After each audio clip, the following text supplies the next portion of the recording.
All right, folks, joining me now, Republican Congressman Scott Fitzgerald of Wisconsin. Congressman, your reaction to what we just heard. I mean, the sort of complaints we're hearing, people have known them, these Texas oil producers, American oil producers. Still, the White House is bending over backwards to try to get Saudi Arabia to help us. What do you make of it?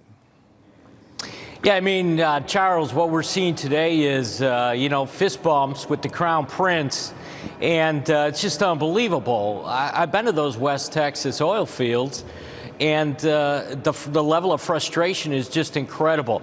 We could, if we can get these guys to jump back in the game and make that investment, we'd be in great shape. But I'm not sure it's going to happen at this point. So we find ourselves in a situation of hat in hand in the Middle East.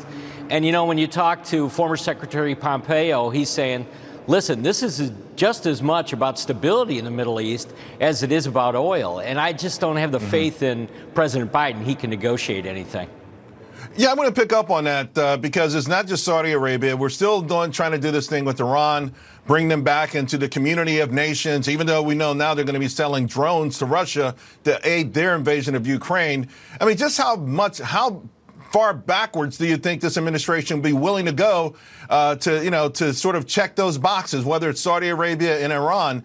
Because the last time they did it, the Obama administration did this, the results were not good for the world.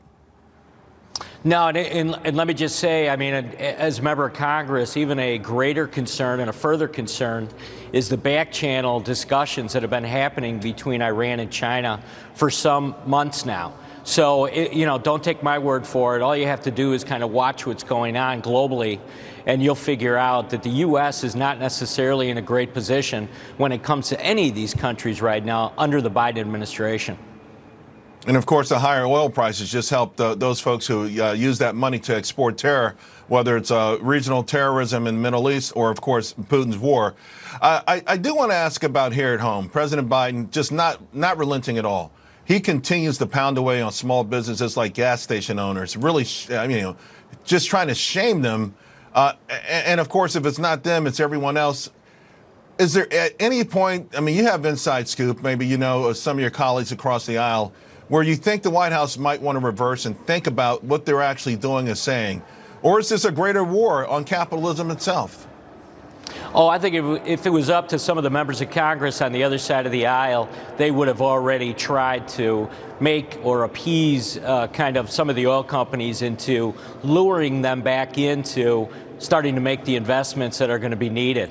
But you're right. I mean, the White House has just been out there blocking every effort to make that happen. And unfortunately, I think what that means is summer is going to be volatile.